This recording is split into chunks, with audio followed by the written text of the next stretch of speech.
산모들의 그 운동에 관해서 요즘 관심이 많고 저도 굉장히 관심이 있는 부분이기는 한데요.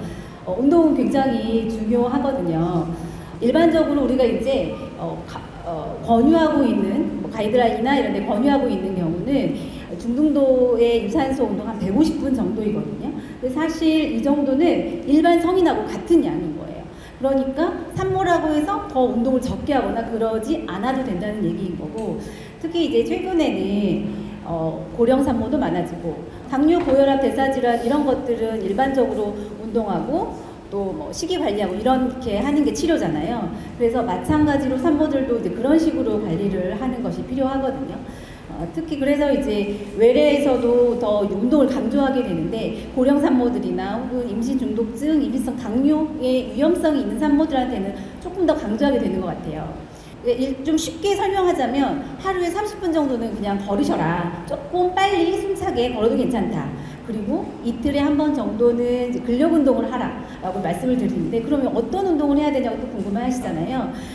웬만한 성인들이 할 수 있는 근력 운동 다 가능하시고요. 다만 관절이 좀 약해질 수 있기 때문에 아주 과도하게 뛰는 거, 혹은 이제 낙상 위험이 있는 거, 이런 것들은 좀 하지 말라고 얘기를 하는데, 웬만한 수영이나 헬스, 레그레이즈 이런 거 있잖아요. 헬스장에서 할 수 있는 웬만한 운동은 하실 수 있으니까 걱정하지 않고 하셨으면 좋겠고, 외래에서도 요즘에 많이 강조하고 있는 부분이에요. 순산을 위해서는 운동이 아까 말씀드린 대로 가장 중요한데요. 제가 외래에서도 말씀드리긴 하는데 발레리나가 생각보다 애들이 제일 많거든요. 되게 유연하시고 꾸준하게 코어나 이런 운동을 많이 하셨고, 그리고 이제 자연분만을 하다 보면은 이제 되게 많은 요소들이 있어요. 되게 뭔가 아기가 다 내려오면은 잘 이제 분만이 되겠거니라고 생각을 하시는데, 골반이 잘 벌어지는지, 그리고 태아의 위치에 따라서 아기가 이제 자궁내에 어떤 포지션으로 내려오냐, 그리고 잘 내려오지만 경부의 변화가 없을 때도 있고, 그리고 아기가 이제 내려오면서 힘들 경우에는 저희가 이제 산모와 이제 태아 안녕을 위해서 분만 방법을 바꾸기도 하는데, 가장 중요한 거는 운동인 것 같아요. 제가 봐도 가장 이제 이제 당연히 숨도 차고 힘들고 그렇긴 하지만, 이제 저는 외래에서 이제 교수님도 말씀하셨다시피 저는 요가나 필라테스를 많이 이제 추천해드리고, 이게 아기가 몸무게 찌는 것만큼 우리의 몸무게는 훨씬 더 많이 찌니까 거기에 대해 스트레스를 많이 받으시고 그러긴 하시는데, 그냥 운동을 하면은 천천히 당연히 찌게 되고, 그리고 몸에 붓는 것도 확실히 덜 붓고, 그리고 임신성 당뇨나 이런 고혈압이 있을 경우에도 훨씬 조절이 잘 되는 경향이 있기 때문에, 그리고 이제 스트레스도 좀 풀리고 그러기 때문에 운동을 하고 난 다음에 질출혈이나 배가 불편하지 않으시면은 이제 운동을 하시는 거를 추천드리고, 그 다음에 분만해서 순산을 하는 그런 분만에도 이제 도움이 된다고 말씀드리고 싶습니다. 자연분만 과정이 아주 지난할 수 있는데, 우리가 한 번에 힘 팍 줘서 아기를 낳지 않거든요.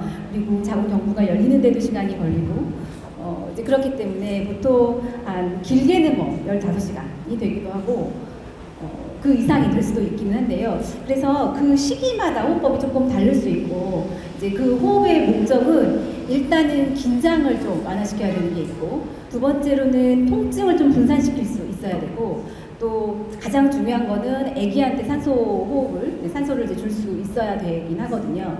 그래서 시기마다 조금 다르게 저희가 호흡을 하라고 이제 권장해 드리는데, 처음에 한 4cm 정도까지는, 이때는 우리가 이제 잠복기라고 해서 많이 안 아파요. 그리고 이때 시간이 제일 많이 걸리거든요. 그래서 이때는 그냥 좀 천천히 호흡하면서 진장을 전체적으로 완화시킬 수 있도록 하게 되고요. 이제 4cm부터 이제 한 10cm까지 열리는데, 이때까지는 통증도 좀 심하고, 그리고 이제 긴장이 많이 될 수가 있어서 통증을 조금 분산시키는 목적으로 호흡을 좀 짧게 하라고 말씀을 드리는데, 요즘에는 이제 무통이 있잖아요. 그래서 많이 안 아프세요. 그래서 많이 걱정하지 말고 이때도 그냥 긴장 완화를 위해서 천천히 호흡을 하시면 되고, 이제 가장 중요한 거는 마지막이에요. 마지막에 이제 힘을 줄 때는 정말 엄마의 힘과 아기의 서로의 도움이 필요하거든요. 그때는 최대한 아기가 호흡을, 그러니까 산소 공급을 잘 받도록 해야 되기 때문에 엄마가 진통이 없을 때는 호흡을 최대한 많이 들이마시고 힘줄 때는 힘을 빡 주고, 그리고 다시 이제 진통이 없을 때는 다시 최대한 산소를 이제 들여마실 수 있도록 깊게 호흡을 하셔야 되거든요. 근데 이제 막상 아프고 이러고 나면 정신이 하나도 없어서 어떻게 호흡을 하는지 이렇게 찾는 기억이 안 나요. 근데 이제 저희 병원에는 아주 경험 있는 의료진들이 많거든요. 그래서 그 의료진들이 하라는 대로 하면은 대개는 크게 문제 없이 안전한 부분 하실 수 있으니까 걱정하지 않으셔도 됩니다. 보통은 절개가 필수는 아닌데요. 이제 저희가 절개를 하는 이유는 이제 저희가 이제 아기가 나오는 질 입구와 항문에 이제 그 부분을 저희가 회음부라고 많이 지칭을 하고, 그리고 만약에 절개를 하는 경우와 안 하는 경우의 차이는 약간 저희 절개 부위가 조금 불규칙적으로 이제 찢어지기도 하고, 그리고 사실 회음부 절개를 하는 이유는 저희가 약간 살짝 기를 내준다라고 조금 표현을 하거든요. 그러니까 이 방향으로 잘 나올 수 있게, 만약에 찢어진다 하더라도 이게 저희가 가장 피하고 싶은 건 항문까지인데 그 전에서 잘 멈출 수 있도록 이제 저희가 기를 터준다라고 하는 그런 거고, 근데 만약에 원하지 않는다, 보통은 외국에서는 이제 회음부 절개를 많이 하지 않고, 그 이유는 외국 사람의 골반에 비해서 태아의 머리의 비율이 조금 적은 편이고, 근데 이제 동양인 같은 경우에는 이제 골반에 비해서는 머리가 조금